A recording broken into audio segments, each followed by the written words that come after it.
서늘한 바람이 스며드는 창가. 박노은 붓을 들었다. 먹을 듬뿍 찍은 붓끝이 새하얀 화선지 위에서 잠시 머뭇거렸다. 마치 길을 잃은 나그네처럼 그의 마음도 갈피를 잡지 못하고 있었다. 평생 중학교 국어교사로 아이들의 글씨를 바로잡아주던 그였지만 정작 자신의 마음은 한자 한자 써내려갈수록 더욱 흐트러지는 듯했다. 정년 퇴임한 지 어언 5년.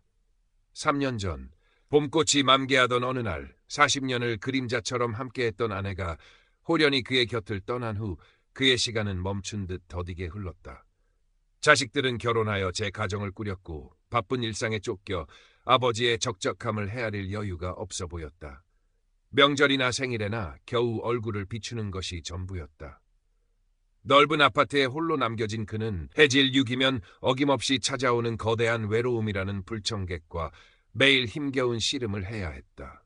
공원 벤치에 앉아 하염없이 오가는 사람들을 구경하거나 방 안에 틀어박혀 서예로 소일하는 것이 그의 유일한 낙이었지만 그것만으로는 텅 빈 가슴을 채울 수 없었다.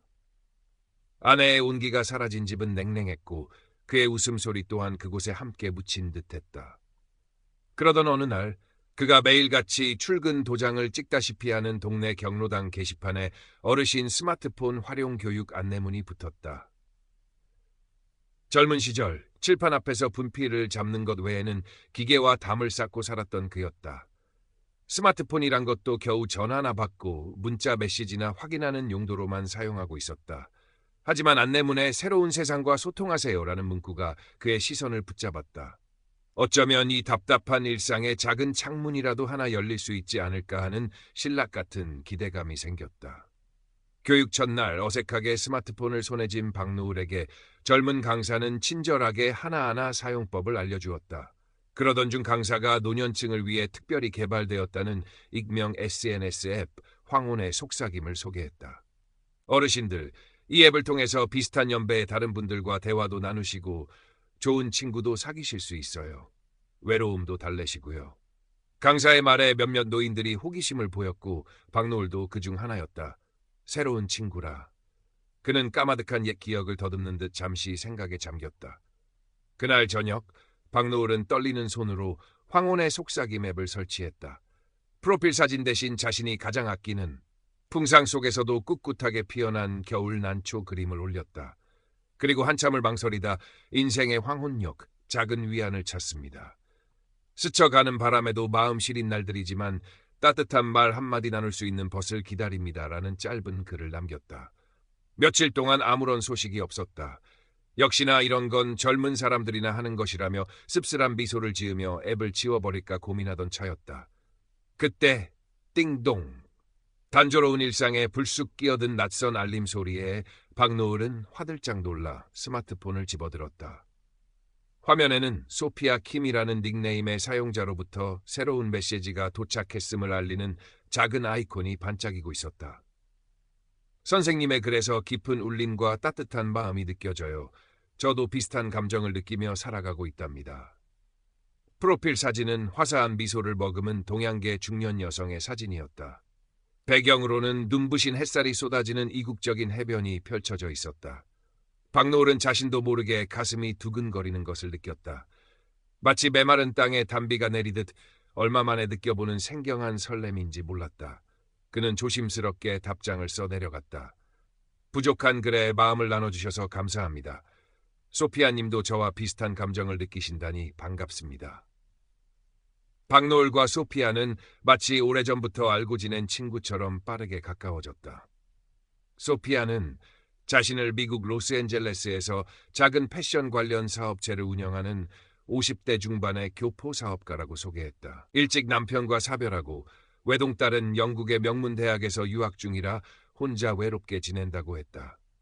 그녀는 박노을의 글과 서예에 깊은 관심을 보이며 진심 어린 칭찬을 아끼지 않았고 때로는 자신의 힘겨운 사업 이야기나 먼 타국에 있는 딸에 대한 걱정을 털어놓으며 인간적인 면모를 드러냈다. 매일 아침이면 좋은 아침이에요, 노을 선생님. 오늘 하루도 햇살처럼 따뜻하고 행복한 일만 가득하시기를 바라요라는 다정한 메시지와 함께 직접 찍었다며 보내주는 세계 각지의 아름다운 풍경 사진들이 그의 스마트폰 화면을 채웠다. 물론 그 사진들은 모두 인터넷에서 정교하게 도용한 것이었지만 박노을은 그런 사실을 꿈에도 알 턱이 없었다.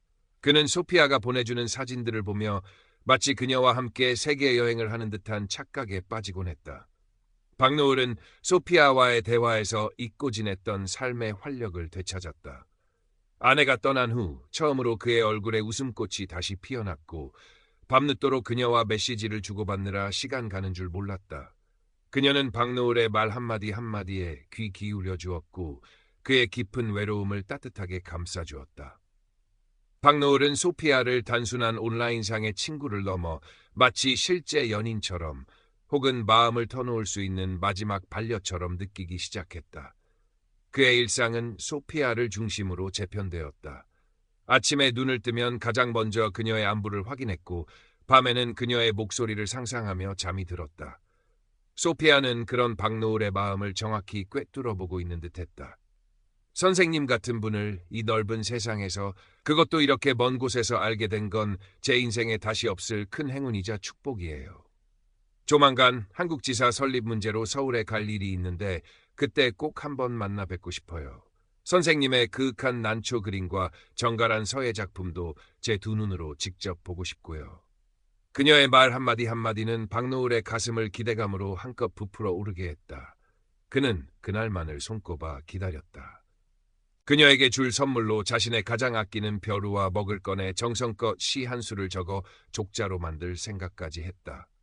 소피아를 만나면 함께 갈 멋진 한정식 집도 미리 알아두었다. 행복감과 설렘으로 가득했던 어느 늦은 밤, 소피아로부터 평소와 다른 다급한 연락이 왔다. 그녀의 목소리엔 평소의 차분함 대신 불안과 초조함이 잔뜩 묻어 있었다. 선생님, 정말 큰일 났어요. 갑자기 LA 세관에서 통관 문제가 생겨서 제가 급히 처리해야 할 자금이 모두 묶여버렸어요. 당장 내일까지 이 문제를 해결하지 못하면 제 사업이 큰 위기에 처하고 한국 출장도 물거품이 될지 몰라요. 그녀는 전화기 너머로 금방이라도 울음을 터뜨릴 듯 흐느끼며 말했다. 선생님께 이런 부탁드리는 거 정말 면목 없고 죄송하지만 혹시 아주 잠시만 제게 자금을 조금 융통해 주실 수 없을까요? 세관 문제만 해결되면 바로 이자까지 넉넉히 쳐서 갚겠습니다. 제발 선생님밖에 도와주실 분이 없어요. 박노을은 심장이 덜컥 내려앉는 것을 느꼈다. 평생 남에게 돈 아쉬운 소리 한 번 안 하고 살아온 그였다. 교직 생활 내내 청렴결백을 신조로 삼았고 돈 문제에 있어서만큼은 누구보다 철저했다. 하지만 소피아의 절박한 목소리와 그녀를 잃을지도 모른다는 두려움, 그리고 그녀와의 만남이 깨질 수 있다는 불안감이 그의 이성적인 판단을 흐리게 만들었다.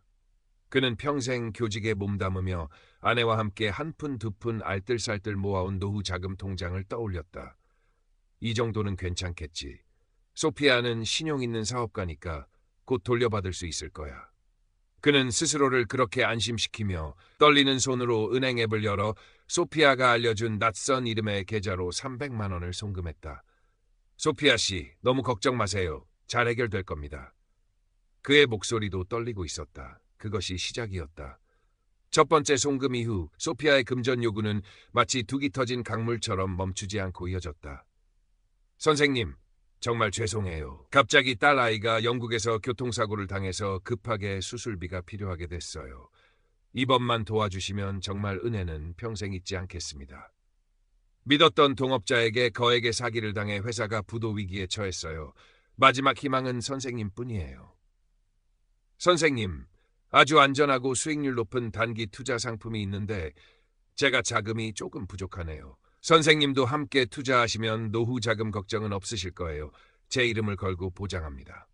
그녀의 이유는 매번 달랐지만 애절한 목소리와 눈물 어린 호소는 변함이 없었다. 박노을은 점차 깊은 수렁에 빠져드는 것을 느꼈다. 가끔 이건 뭔가 잘못된 것 아닌가 하는 의심이 고개를 들었지만 이미 보낸 돈이 수백만 원을 훌쩍 넘어섰고 소피아와의 관계 프리, 그리고 그녀가 약속한 한국에서의 만남과 행복한 미래에 대한 미련 때문에 쉽게 관계를 끊어내지 못했다. 그는 이번이 정말 마지막이겠지라는 생각과 이 문제만 잘 해결되면 모든 것이 원래대로 돌아오고 소피아와 함께 행복해질 수 있을 거야라는 헛된 희망을 반복하며 계속해서 돈을 보냈다. 그의 통장 잔고는 바닥을 드러내기 시작했고 어느새 송금액은 그의 퇴직금 절반을 훌쩍 넘어서고 있었다. 밤에는 잠을 이루지 못하고 뒤척였고 낮에는 스마트폰만 붙들고 소피아의 연락을 기다리는 것이 일상이 되었다. 딸 박지연은 가끔 친정에 들를 때마다 아버지의 변화를 어렴풋이 감지했다. 평소보다 통화 내용이 길어졌고 주말에도 은행에 다녀오는 일이 잦아졌다. 안색도 수척해지고 말수도 줄었다. 아버지, 요즘 통화가 너무 잦으시네요. 혹시 무슨 걱정거리라도 있으세요? 걱정스러운 눈빛으로 묻는 딸에게 박노을은 아니다. 그냥 오랜만에 옛 제자와 연락이 닿아서 이런저런 이야기를 나누느라 그런다라며 애써 표정을 감추고 얼버무렸다. 그는 착하고 효심 깊은 딸에게만큼은 자신의 어리석고 초라한 모습을 보이고 싶지 않았다. 그저 이 모든 악몽이 빨리 끝나기만을 바랄 뿐이었다. 박노을의 불안감은 하루가 다르게 커져만 갔다. 소피아에게 영상통화를 간곡히 요청했지만 그녀는 선생님 정말 죄송해요. 지금은 제가 너무 초췌해서 영상통화는 좀 곤란해요. 카메라가 고장난 것 같기도 하고요. 라거나 몸살 기운이 있어서요. 조금만 기다려주시면 꼭 멋진 모습으로 인사드릴게요. 라는 이런저런 핑계를 대며 교묘하게 피해갔다. 경로당 친구 최경수가 어느 날 바둑을 두다 말고 무심코 던진 말 한마디는 그의 가슴을 더욱 철렁하게 만들었다. 박 선생, 요즘 인터넷으로 만나는 사람들 조심해야 한다더라. 특히 외국에 있다면서 돈 보내달라는 건 100% 사기꾼들이래. 내 친구 하나도 그렇게 해서 퇴직금 다 달렸다고 울고불고 난리도 아니었어. 박노을은 애써 태연한 척 헛기침을 하며 찻잔을 들었지만 손이 미세하게 떨리는 것을 숨길 수는 없었다. 아닐 거야. 소피아는 다를 거야. 그녀는 진심으로 나를. 그는 밤마다 악몽에 시달렸지만 낮에는 소피아가 보내주는 달콤한 메시지를 보며 스스로를 필사적으로 합리화했다. 그녀를 믿고 싶었다. 아니, 이미 너무 많은 것을 걸었기에 이제 와서 믿지 않을 수도 없었다. 그러던 어느 날 마침내 소피아로부터 그토록 기다리던 소식이 왔다. 그녀의 목소리는 평소보다 한층 밝고 들떠 있었다. 선생님, 드디어 모든 문제가 깨끗하게 해결되었어요. 다음 주 월요일 비행기로 한국에 들어갑니다. 정말 다 선생님 덕분이에요. 평생 이 은혜 잊지 않을게요. 박노을은 가슴을 쓸어내리며 안도의 한숨을 내쉬었다. 드디어 이 지긋지긋한 악몽이 끝나는구나 싶었다. 하지만 기쁨도 잠시. 소피아는 조심스러운 목소리로 말을 이었다. 그런데 선생님, 정말 마지막으로 한 가지 부탁만 더 드려도 될까요? 비행기 표와 한국에서 며칠 머무를 기본적인 체류비가 조금 부족하네요. 이것만 해결되면 정말 아무 걱정 없이 선생님을 뵐 수 있어요. 정말 마지막이에요. 박노을은 깊은 한숨을 내쉬었다. 이제 그에게 남은 돈은 아내와의 소중한 추억이 담긴 마지막 남은 정기예금뿐이었다. 그는 며칠 밤낮을 고민하며 괴로워했다. 하지만 소피아를 직접 만날 수 있다는 희망, 그리고 이미 투자한 엄청난 돈을 회수해야 한다는 절박한 생각에 결국 이성을 잃고 말았다. 그는 은행으로 달려가 아내의 이름으로 되어 있던 마지막 예금까지 해약하여 그녀에게 송금했다. 이제 그에게는 정말 아무것도 남지 않았다. 그의 전 재산이나 다름없는 돈이었다. 송금 확인 메시지를 보낸 직후 기적처럼 모든 것이 연기처럼 사라졌다. 소피아의 SNS 계정은 존재하지 않는 사용자로 바뀌었고 매일같이 정겹게 울리던 전화번호는 없는 번호이거나 전원이 꺼져 있어 라는 차가운 기계음만 반복할 뿐이었다. 박노을은 그제야 자신이 얼마나 철저하고 잔인하게 농락당했는지 거대한 사기의 덫에 완벽하게 걸려들었음을 뼈저리게 깨달았다. 온몸의 피가 싸늘하게 식으며 빠져나가는 듯한 극심한 절망감과 함께 세상이 빙글빙글 도는 듯한 지독한 현기증이 그를 덮쳤다. 그는 텅 빈 거실 바닥에 힘없이 주저앉아 한동안 넋을 잃고 있었다. 손에 쥔 스마트폰이 파르르 떨리며 바닥으로 떨어졌지만 그것을 주울 기력조차 없었다. 그의 눈에서는 뜨거운 눈물이 하염없이 흘러내렸다. 며칠 동안 박노을은 식음을 전폐했다. 방 안에 틀어박혀 짐승처럼 울부짖으며 깊은 자책감과 수치심에 몸부림쳤다. 평생을 정직하고 성실하게 남에게 피해주지 않고 살아왔다고 자부했는데 어쩌다 이런 어리석고 참담한 짓을 저지르고 말았을까. 하늘에 있는 아내의 얼굴이 떠올라 더욱 괴로웠다. 자식들에게는 또 무슨 면목으로 이 끔찍한 사실을 알린단 말인가. 차라리 이대로 죽어버리는 것이 낫겠다는 극단적인 생각마저 들었다. 그때 마치 지옥의 사자가 속삭이듯 한 통의 전화가 걸려왔다. 발신번호 표시에 뜨지 않는 낯선 번호였다. 받지 않으려다 혹시나 하는 마지막 한 가닥 희망, 혹은 이미 모든 것을 체념한 듯한 공허한 마음으로 떨리는 손을 뻗어 힘겹게 통화 버튼을 눌렀다. 박노을 선생님 되십니까? 저는 국제사이버금융피해 회복센터의 다니엘 리 팀장이라고 합니다. 유창하면서도 차분하고 신뢰감 있는 중년 남자의 목소리가 수화기 너머로 흘러나왔다. 선생님께서 최근 소피아 킴이라는 신원 미상의 인물에게 로맨스 스캠, 금융사기 피해를 입으신 사실을 저희가 내부 정보망을 통해 인지하고 있습니다. 현재 저희 센터에서는 극비리의 가해자 그룹의 자금 흐름을 추적 중이며 곧 문제의 계좌에 대한 동결 조치가 이루어질 예정입니다. 다만 신속하고 안전한 피해액 전액 회수를 위해서는 선생님의 긴밀한 협조와 함께 국제법상 요구되는 소정의 행정처리 비용 및 착수금이 필요합니다. 착수금 500만 원만 저희 지정 계좌로 입금해 주시면 저희가 책임지고 24시간 내에 선생님의 소중한 피해액 전액을 회수하여 선생님 계좌로 안전하게 돌려드리겠습니다. 박노을의 텅 빈 눈동자에 희미한 빛이 떠오르는 듯했다. 마지막 남은 지푸라기라도 잡고 싶은 절박한 심정이었다. 정말일까? 정말 내 피 같은 돈을 되찾을 수 있을까?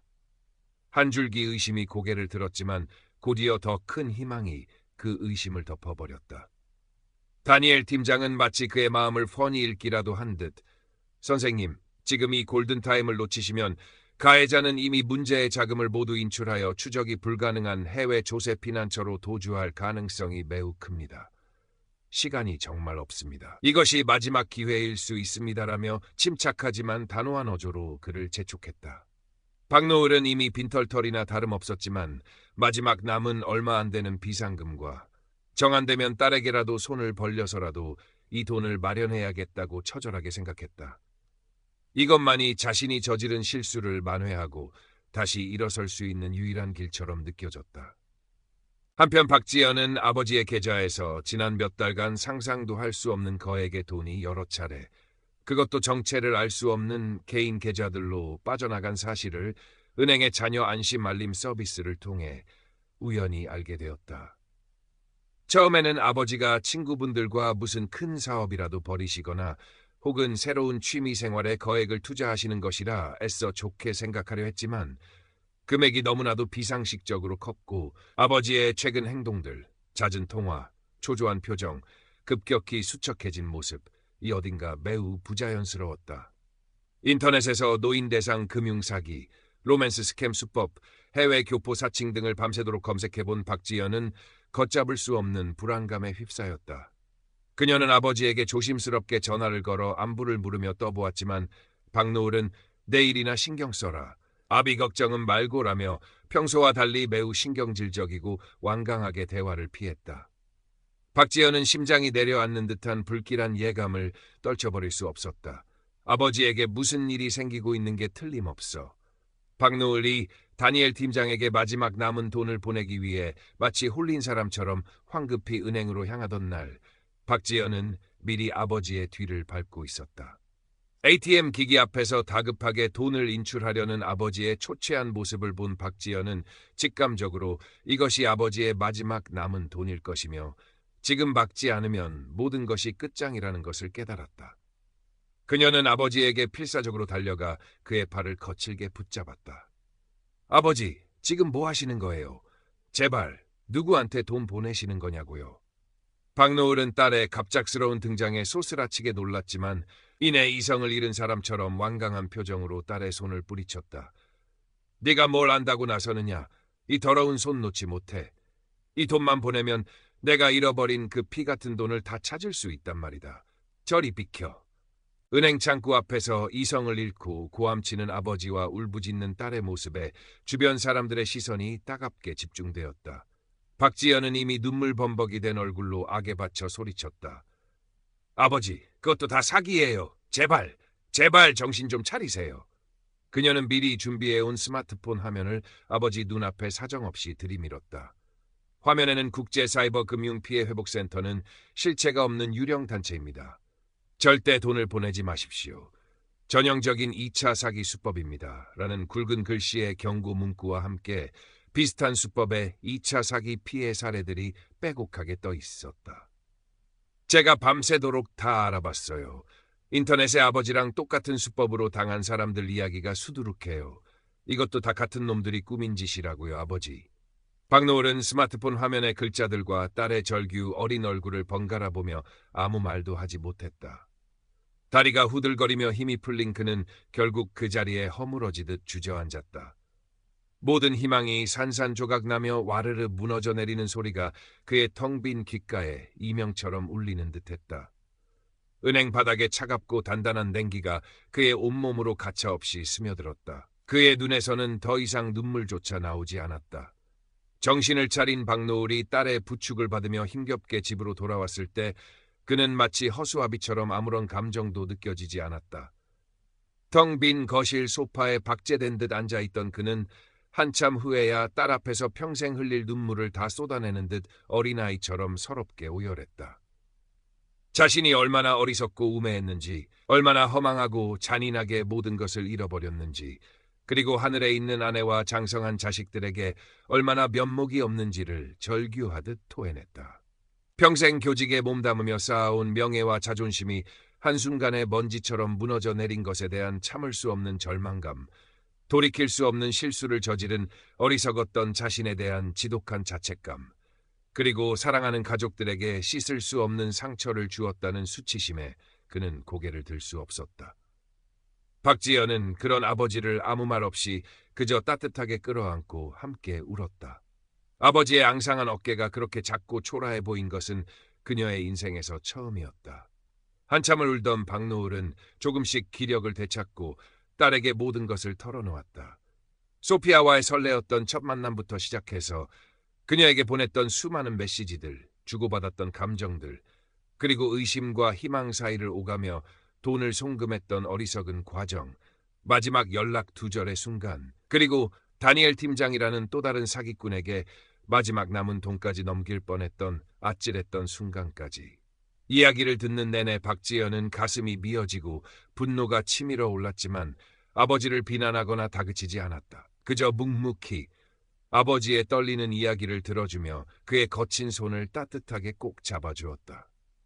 그리고 모든 이야기를 마친 아버지에게, 지치고 두려워하는 아버지에게 용기를 내어 함께 경찰서에 가서 이 끔찍한 사건을 정식으로 신고하자고 힘주어 설득했다. 경찰 수사가 시작되었지만 결과는 처음부터 절망적이었다. 사기꾼 김민준, 소피아 킹과 다니엘 리의 실제 본명으로 추정되는 인물은 이미 오래전부터 치밀하게 계획된 국제적인 범죄 조직의 일원이었고 대포폰과 해외 IP를 사용했으며 송금된 돈은 이미 여러 단계를 거쳐 자금 세탁이 이루어진 후 추적이 불가능한 상태였다.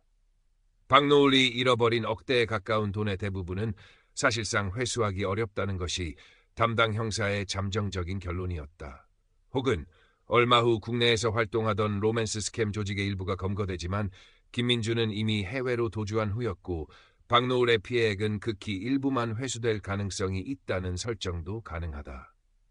혹은 김민준이 검거되더라도 이미 수많은 피해자가 발생하여 피해액 분배가 요원한 상황일 수도 있다. 박노을은 평생 모은 전 재산을 잃은 것보다 더 큰 인간에 대한 깊은 불신과 함께 자신의 삶 전체가 부정당한 듯한 참을 수 없는 마음의 상처를 입었다. 세상 모든 것이 허망하고 무의미하게 느껴졌다. 한동안 그는 외부와의 모든 접촉을 끊고 방 안에만 틀어박혀 폐인처럼 지냈다. 하지만 박지연은 그런 아버지를 포기하지 않았다. 이전보다 자주 아버지를 찾아와 정성껏 식사를 챙겨드리고 함께 집 근처 공원을 산책하며 대화를 나누려 노력했다. 아버지의 다친 마음을 조금씩이라도 열기 위해, 그가 다시 세상 밖으로 나올 수 있도록 하기 위해 그녀는 최선을 다했다. 어느 날 박노을은 경로당 친구 최경수에게 떨리는 목소리로 용기를 내어 자신의 끔찍했던 경험을 털어놓았다. 최경수는 처음에는 믿을 수 없다는 듯 놀라움을 금치 못했지만 이내 박노을의 주름진 손을 잡고 그의 어깨를 두드리며 진심으로 위로했다. 박 선생, 자네 잘못이 아니야. 그놈들이 천하에 둘도 없는 악독한 놈들이지. 요즘 세상이 너무 험해서 그래. 너무 자책하지 말게나. 그리고 최경수는 박노을의 가슴 아픈 이야기를 경로당의 다른 노인들에게 알려주며 비슷한 사기를 당하지 않도록 서로 조심하고 의심되는 일이 있으면 반드시 자식들이나 경찰에 알려야 한다고 신신당부했다. 박노을의 아픈 경험은 그렇게 작은 경종이 되어 그가 속한 작은 공동체 주변으로 조용히 퍼져나갔다. 시간이 약이라는 말은 박노을에게는 해당되지 않는 듯했다. 그의 마음속 깊이 팬 상처는 쉽게 아물 기미를 보이지 않았다. 그는 스마트폰을 서랍 가장 깊숙한 곳에 넣어두고 다시는 꺼내보지 않았다. 그 기계 조각이 자신의 인생을 송두리째 망가뜨린 악마의 도구처럼 느껴졌다. 대신 그는 창고 구석에서 먼지가 뽀얗게 쌓여있던 낡은 벼루와 붓을 다시 꺼냈다. 아내가 살아있을 때 함께 웃으며 골랐던 손때 묻은 그것들이었다. 먹을 갈고 화선지를 펼치는 그의 손길은 예전처럼 힘차거나 정교하지는 않았지만 그 어느 때보다 진중하고 경건했다. 한 획 한 획 글자를 써 내려갈 때마다 그의 마음속 깊이 응어리져 있던 분노와 슬픔, 후회와 자책감들이 조금씩 검은 먹물과 함께 화선지 위로 번져 나가는 듯했다. 어느덧 해질 옆 박노을은 한참 동안 서예를 마치고 뻐근한 허리를 두드리며 창가에 섰다. 붉게 타오르며 서쪽 하늘을 아름답게 물들이고 있는 저녁 노을이 온 세상을 따뜻하게 감싸고 있었다. 한때 그에게 낯선 설렘과 헛된 희망을 안겨주었던 그 노을빛이 이제는 지나간 어리석음과 뼈아픈 교훈, 그리고 그럼에도 불구하고 살아가야 할 남은 날들을 함께 담고 있는 듯했다. 그는 여전히 가슴 한구석이 시리고 씁쓸했지만 아주 희미하게, 정말 아주 희미하게 그의 메마른 입가에 작은 미소를 지어 보였다. 완벽한 용서나 완전한 회복은 아니었지만 그는 그렇게 자신의 방식으로 처절했던 상처를 마주하고 부서진 삶의 조각들을 힘겹게 다시 맞춰나가며 남은 생을 살아갈 아주 작은 힘을 조금씩 얻고 있었다. 그의 깊게 패인 주름진 등 뒤로 저녁 노을은 그저 말없이 따스하게 그를 비추고 있었다.